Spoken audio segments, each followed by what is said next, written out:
तो यार यही है सच्चाई आज की भी।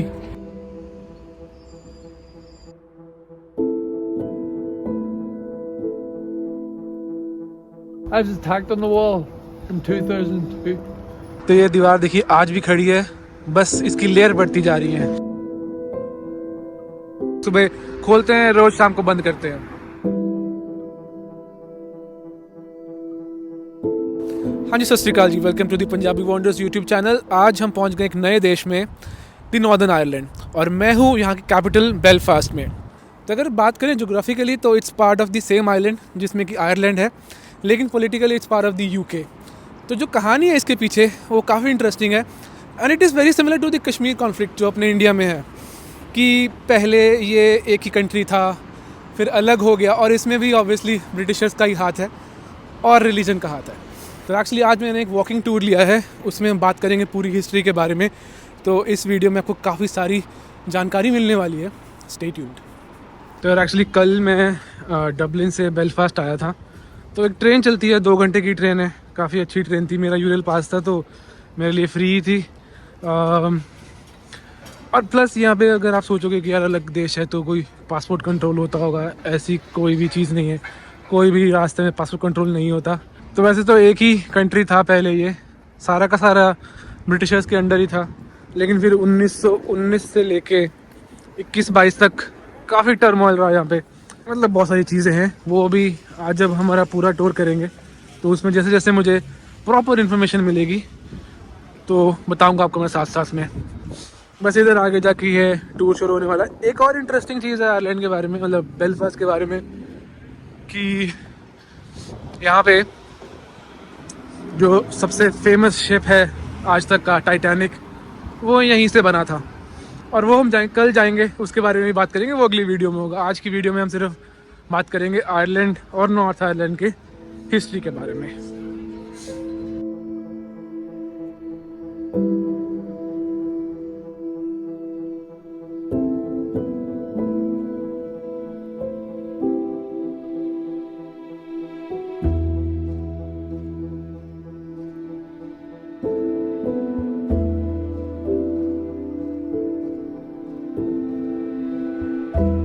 तो ये देखिए यहाँ पे भी ये जो ग्राफिटी बनी है, इसका मतलब है काफ़ी डीप। देखिए मैप में इन्होंने दिखाया कि हम पूरा हमारा एक ही आयरलैंड है, इसमें नॉर्थ आयरलैंड नहीं बनाया है।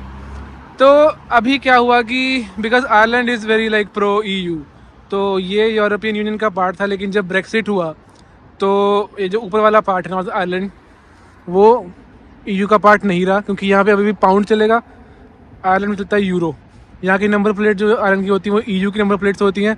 नॉर्थ आयरलैंड में नंबर प्लेट्स चलती हैं पीली पीली, जो UK की नंबर प्लेट्स होती हैं। तो यही उन्होंने बना रखा है कि EU और ब्रिटेन मिलके आयरलैंड को तोड़ रहे हैं। मनी मेकिंग मशीन है उनके लिए, ये पैसा बन रहा है। देखिए मशीन से आयरलैंड गया अंदर मशीन में, वहाँ थोड़ा सा ब्लड बनाया एंड बाहर आ रहा है पैसा। और देखिए ऊपर वहाँ पे भी लिखा है कि British army MI5 not welcome in this area. तो मतलब है तो देखिए UK के अंडर ही है ये नॉर्दर्न आयरलैंड भी, लेकिन काफ़ी डिस्प्यूटेड सा एरिया है, क्योंकि कुछ लोग चाहते हैं कि हम we should be a part of Ireland, लेकिन कुछ लोग चाहते हैं कि नहीं, we should be a part of UK। तो पूरी कहानी जो है वो धर्म पे भी बेस्ड है, बताएंगे आपको जैसे जैसे वीडियो में आगे बढ़ेंगे हम। तो यार आप लोग सोच रहे होंगे कि यहाँ पे धर्म का क्या लोचा है, यहाँ सिर्फ क्रिश्चियन ही है, लेकिन क्रिश्चियनिटी में भी 2-3 आगे ब्रांचेस बट जाती हैं। एक होते हैं कैथलिक्स, एक होते हैं प्रोटेस्टेंट्स। तो सीन क्या है कि जो शुरू हुआ था जब क्रिश्चियनिटी, तब उसमें सब कैथलिक्स ही थे, लेकिन फिर तकरीबन 1500 AD में एक उसमें ब्रांच कट गई जिसको बोलते हैं प्रोटेस्टेंट्स। तो जो ब्रिटिश एम्पायर है वो प्रोटेस्टेंट्स हैं, लेकिन जो आयरलैंड है वो कैथलिक्स है। तो यही है मेन फसाद की जड़। अब हुआ क्या कि पहले तो आयरलैंड ब्रिटिशर्स के अंडर ही था, फिर उन्होंने एक जंग लड़ी, उनसे फ्रीडम स्ट्रगल हुआ, 1919 में शुरू हुआ, 1921 तक चलता रहा। इनको इंडिपेंडेंस तो मिल गई, लेकिन फिर ब्रिटिशर्स ने वही करा, बंटवारा कर दिया नॉर्थ और साउथ में। तो नॉर्थ में मेजॉरिटी थे प्रोटेस्टेंट्स और साउथ में मेजॉरिटी थे जो कैथलिक्स थे। तो यही सीन है, मतलब कि नॉर्दर्न आयरलैंड में जो भी कैथलिक्स हैं उनको सही ट्रीटमेंट नहीं मिलती, बिकॉज यहाँ पे मेजॉरिटी हैं प्रोटेस्टेंट्स। तो जो कैथलिक्स हैं नॉर्दर्न आयरलैंड में, वो चाहते हैं कि हम पार्ट बन जाए आयरलैंड का, लेकिन जो प्रोटेस्टेंट्स हैं वो चाहते हैं कि we should be a part of the UK, because जो यूके की सरकार है वो प्रोटेस्टेंट सरकार है। तो ये थोड़ा ओवरव्यू था, बाकी आज हम पूरी डिटेल में बात करेंगे। अभी मैं पहुंच ही रहा हूँ, मुझे लग रहा है यहाँ पे काफ़ी कुछ देखने को मिलेगा हमें और काफ़ी कुछ डीप नॉलेज मिलेगी इस इशू के बारे में और करंट सिनेरियो क्या है, करंट सिचुएशन क्या है आयरलैंड और नॉर्थ आयरलैंड की। सो देखते रहिए वीडियो को। It's all fact, historical fact. It's not.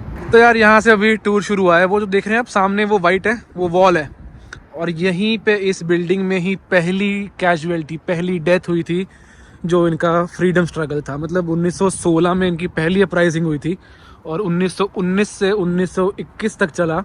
21 में इनको इंडिपेंडेंस मिली, लेकिन वही ब्रिटिशर्स ने दो में कर दिया डिवाइड, नॉर्थ और साउथ। और नॉर्थ में जो मेजॉरिटी थी वो थी प्रोटेस्टेंट्स की और साउथ में थी कैथलिक्स की। तो जो भी कैथलिक्स रह रहे थे नॉर्थ में उनको बहुत ही बुरी तरह से ट्रीट करते थे। उनके राइट्स नहीं थे, उनको वोटिंग राइट्स नहीं थे, उनको जॉब्स नहीं मिल रही थी, उन्हें घर लेने का अलाउड नहीं था। तो वो ये सब चीज़ें बताई हमारे पहले गाइड ने। तो एक्चुअली इस टूर में क्या होगा कि दो गाइड होंगे। जो पहला गाइड है वो थोड़ा एक्टिविस्ट है, वो पॉलिटिकल प्रिजनर भी रह चुका है। जो दूसरा गाइड होगा वो होगा थोड़ा पीसफुल साइड वाला। तो हमें दोनों साइड सुनने को मिलेंगी कहानियाँ। तो जैसे जैसे मुझे कुछ बताएगा guide, I keep sharing it with you.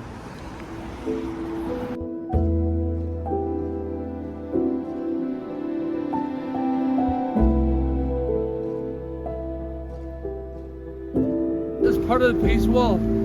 Every day that gate opens at 6 a.m.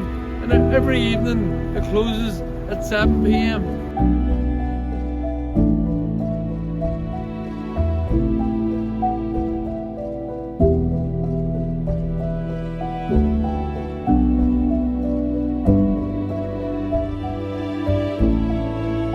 It's a war-torn city. If you came to Belfast, you had to go through gate after gate. We served. तो 1922 में partition तो हो गई, लेकिन उसके बाद भी बहुत सारी चीज़ें ख़राब होने लग गई। 1968 से 1970s तक यहाँ पे काफ़ी कुछ चीज़ें हुई।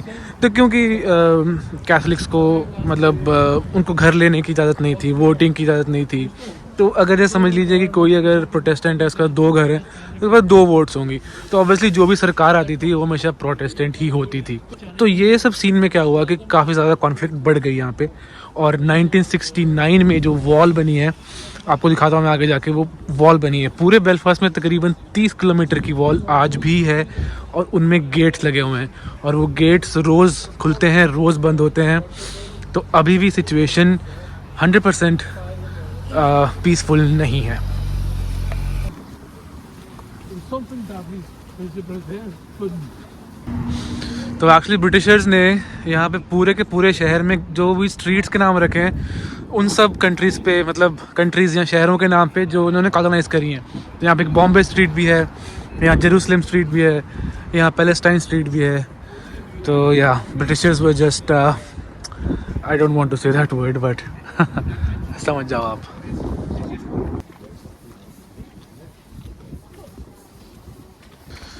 तो ये देखिए सामने वो दीवार आ गई है। तो जिस इलाके में हम अभी हैं इस तरफ वो कैथलिक एरिया है और इस दीवार के परली साइड पे प्रोटेस्टेंट एरिया है। तो ये देखिए वहाँ से चली आ रही है ये दीवार और आगे तक है। और इसके अलावा बेलफास्ट में डिफरेंट जगह पे 30 किलोमीटर की वॉल आज भी है। अभी हम जा रहे हैं बॉम्बे स्ट्रीट और बॉम्बे स्ट्रीट का एक और हिस्ट्री है कि 1969 में वहाँ पे सारे घर जला दिए थे और फिर दोबारा से वहाँ पे घर बने हैं अभी, लेकिन वहाँ पे दीवार आपको अभी भी देखने को मिल जाएगी। these fences in the past, every year without fail, a brick or a bottle staples in my head. I got brain damage. I've suffered 3 strokes. I suffered from epilepsy. I was attacked on the wall in 2002. So 2002, that was 5 years after I came out of prison. I spent 14 years in prison. I came out of prison. I was attacked then by the police on the wall. So, because attempts to build them walls are very easy, taking walls down are very difficult. Going to the shop for bread and milk, the police said she was involved in a riot.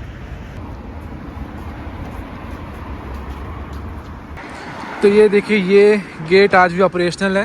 पहले इसको British army करती थी operate, British police, और अभी कोई local यहाँ की कोई सिक्योरिटी सर्विस है वो करते हैं इसको। रोज़ सुबह खोलते हैं, रोज़ शाम को बंद करते हैं। तो यार इस गेट को क्रॉस करते ही सब कुछ चेंज हो गया, हमारा गाइड चेंज हो गया। तो जो गाइड का पर्सपेक्टिव है वो भी अलग ही है।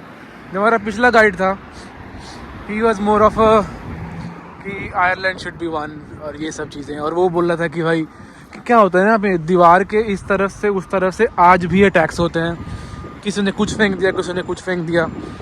तो वो वाला गाइड वाज ब्लेमिंग एवरीथिंग इस वाली साइड पे। जो ये वाला गाइड है, ही इज़ ब्लेमिंग एवरीथिंग उस वाली साइड पे। तो वो वाला गाइड बोला था हमें कि भाई IRA तो है ही नहीं, IRA 1962 के बाद ख़त्म हो गई थी। ये वाला गाइड बता रहा है IRA ही मुसीबत की जड़ है आज भी। एक यहाँ की पॉलिटिकल पार्टी है शिन फेन, तो ये बंदा बता रहा था कि शिन फेन IRA एक ही चीज़ है। तो मतलब दोनों ऐसे हैंड इन हैंड ही काम करती हैं। तो काफ़ी अलग पर्सपेक्टिव मिलेगा हमें अभी इस वाले टूर में। तो आई कम्युनिकेट एवरीथिंग और जो मुझे समझ आएगा। और ऑब्वियसली यार ये जो इतनी कॉन्फ्लिक्ट्स होती हैं, अगर ये इतनी आसान होती समझनी और डिसाइड करना कि कौन सही है कौन गलत है, it's not white and black, it's always grey. तो कोशिश करूँगा मैं समझने की और आप लोगों को भी समझाने की।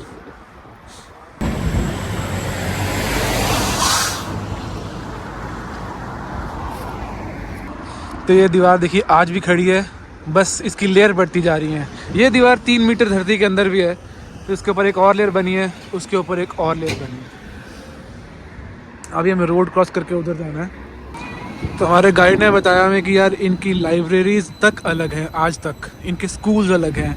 इनकी मतलब बोल रहे हैं कि आप किसी मुस्लिम शादी कर सकते हो तो हिंदू से शादी कर सकते हो, लेकिन कैथलिक्स और प्रोटेस्टेंट की आपस में शादियाँ नहीं होती। और जैसे उन्होंने देखा था उधर बॉबी सैंड्स को वो ग्लोरीफाई कर रहे थे, यहाँ पे उसको ये टेररिस्ट बोल रहा है कि वो टेररिस्ट था। तो so this guide was telling us कि इसी रोड पे ही तकरीबन 5-6 बॉम्ब ब्लास्ट हुए हैं, और एक तो यही है 1993 का, इसमें 9 लोगों की जान गई थी। और ऐसे ही और भी बहुत सारे, रोड क्रॉस कर लूँ यार मैं। सो ऐसे ही और भी बहुत सारे अटैक्स हुए हैं, और रिसेंटली तो बोल रहा है कि 4 हफ्ते पहले ही गन फायर हुए हैं। 4 महीने पहले उधर के टेररिस्ट ने इधर की पुलिस फोर्स में किसी को मार दिया। और वो बोल रहा है कि यार it's just like a ticking time bomb, पता नहीं कब फट जाए, पता नहीं कब से दोबारा सब लड़ाई शुरू हो जाए। मतलब वो he is sharing his memories की 1969 से पहले ये सब एक था, बीच में दीवार नहीं थी, सब लोग इकट्ठे ही रह रहे थे। लेकिन 69 के बाद एवरीथिंग इज़ डिफरेंट। मतलब ये बंदा बोल रहा है कि यार उधर भी टेररिस्ट ऑर्गेनाइजेशन है, इधर टेररिस्ट ऑर्गेनाइजेशन है। तो ऑब्वियसली इस साइड के लोग प्रो यूके हैं।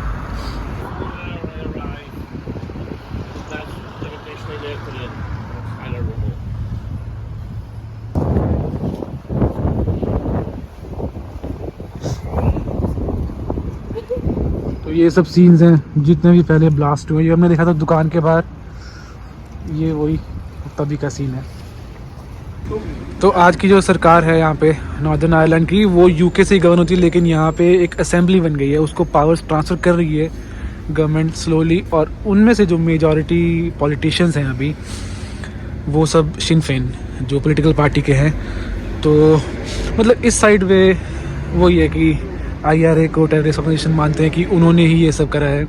अगर हम बात करें उस साइड पे, तो उस साइड पे वो मानते हैं कि भाई ब्रिटिश आर्मी और ब्रिटिश पुलिस और जो यहाँ की ऑर्गेनाइजेशन एक और है, वो टेररिस्ट ऑर्गेनाइजेशन है, वो वहाँ पे सब खराब कर रही है। मतलब वो रिस्पॉन्सिबल है इस सब के लिए। बाकी ये एक मेमोरियल है जहाँ पे कि जितने भी पुराने बॉम्ब ब्लास्ट वगैरह हुए हैं उन सब की फ़ोटोज़ हैं।